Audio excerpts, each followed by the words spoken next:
Wakanda forever. Over the past couple of nights, Advitya and I have watched Black Panther Wakanda forever, and it's a good watch. So I noted down a few of my thoughts and a little bit of Advitya's reactions as well. So coming right up. And make sure you smash that sub button for awesomax fun. Right from the outset, the movie pays tribute to Chadwick Boseman, and that sort of reminds me of the power of actors, and that's why I myself have thespian ambitions. And one of the best things I like about this profession is that there is no retirement age. I mean, technically, you don't retire till you die from anything you do, which is living. But I think with acting, you gain more credibility as your career lengthens. That holds true for almost all professional mm, occupations, but I think acting has that way of lifting you higher with every year or every moment or every 6 hours that you act. And well, in a philosophical bent of mind, aren't we all acting all the time? Angela Bassett's mother character says a line which I now know to be truer than ever. If only children were the same. She's talking about an AI doing everything we tell it to. Shuri's AI basically, which is called Griot. And I don't know, I didn't look up why it's named like that. I don't even know whether it's from the Marvel comics or not. But this line seemed so true. If only babies would behave the way we wanted them to. Not just babies, any human. But once we grow up, that's when we start to take our own decisions. Before that, it's just physiological responses, which also got me thinking about the diving reflex. And let's see what goes on about swimming. But alright, so just like the AI that does everything we tell it to, it reminded me of my sci-fi book, An Android Awoke, which is on StackMe right here. And I'll leave the link is in the description, but you can check it out because it's as much an exercise in thought as it is a sci-fi story. It's also part 1 of the Martium Chronicles, and I'm writing part 2 in chapters on StackMe, so you can check those chapters out as well. Martin Freeman's character is listening to Can't Stop by the Red Hot Chili Peppers. Very nice song, and I just love it when some old favorites are used in the OSTs of new movies. I'm also following, in fact I was actually following, not watching mind you, because the Carabao Cup between Manchester United and Nottingham Forest is not broadcast in India. So I was following that game also when I started watching Wakanda Forever with Advitya by my side. She's obviously peacefully asleep, hence my muted tone. And let's get to Talokan, the Atlantis equivalent of the MCU. And frankly, I have galleophobia, which is the fear of sharks, ever since I watched Jaws in Barn Hall in my alma mater, the Lawrence School Senar, the best school of all, Never Given, which is Sir Alex Ferguson's autobiography title as well. Yeah, so I'm just glad that there weren't too many sharks. There were like whales, killer whales, which are technically dolphins in the movie, but not too many sharks, at least none that I could see.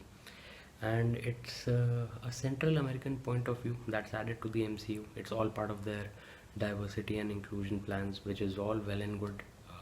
Like Kingu, played by Kumail Nanjiani, who is a Pakistani actor. And anyway, there is an underwater birth. Basically, the Namor character was born underwater, and I have seen an underwater birth on screen before in a movie called Apocalypto. That was also a heavy movie, and I think Mel Gibson, I think after Passion of the Christ, he made Apocalypto, which was also Central American in the Amazonian rainforest, and just at the time when the Spanish conquistadors reached the shores of Central America. And going into that underwater civilization thing. The first movie that I recall in which I saw underwater, beings. They were actually extraterrestrials. It's a movie called The Abyss, and it starred Ed Harris, whose latest foray into sci-fi is Westworld, which is awesome max at so many levels, but it takes some watching, right? It's like it's not like The Last of Us, because The Last of Us didn't take the virus or bacteria mode or the biting mode. It took the fungal mode of zombiness.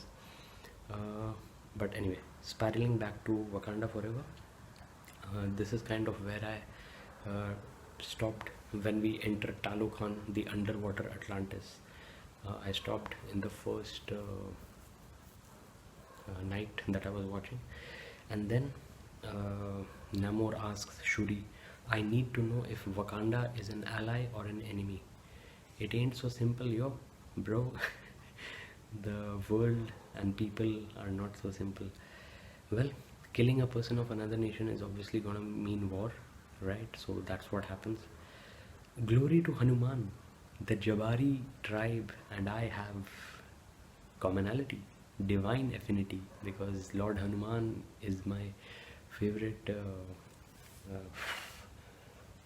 favorite deity, and especially in childhood, and as I grew up, and now, Bholenath is of course one level above. He's the part of the Trinity, Brahma, Vishnu, Mahesh, but Hanumanji was always a very nice god to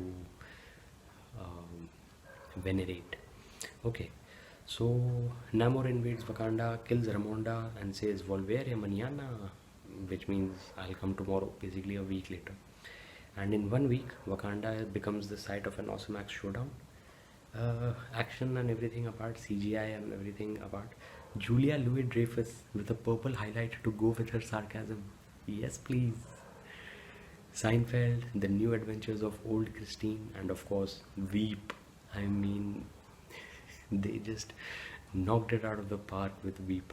Tony Hale and all the other supporting members of the cast were awesome max in Veep. Okay. Something reminded me about seeing people that you subconsciously relate to in near-death experiences.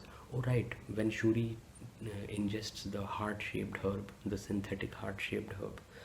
And it kind of makes sense if we extrapolate from our dreaming states every night, because even in our dreams we are watching fantastical explorations of subconscious people, places, things, events. Sometimes we have a feeling of deja vu because something in real life relates to something in our dreams. That reminds me of a movie called Waking Life by Richard Linklater. Absolutely must watch. And A Scanner Darkly, but that's not for everyone. Waking Life is for everyone. I recommend it to all people, and I will show it to Advitya as well when she grows up. Mbaku, my fellow Hanuman Bhakt, compares Namor to the MCU Hulk, and before Namor yields to Shuri, he says Imperious Rex, and that is a very close MCU comics shoutout, Marvel comics shoutout, because that's one of the catchphrases of Namor. And a nice sentimental ending again with a Chadwick Boseman tribute montage to end the movie, and I will bring my review recap to an end as well. And Excelsior, Wakanda Forever, and make sure you smash that sub button like I said in the beginning for awesomax fun. Thank you so much for watching. Advitya and I say adieu and good night. Take care, stay safe. Just thought I would sign off with my co-conspirator in all things and my shining star for the future, which we know nothing of, but we can always hope for the best. 6Rsm, and once again good night and goodbye from Aradhye and Aradhye Ackshatt. Thanks for watching.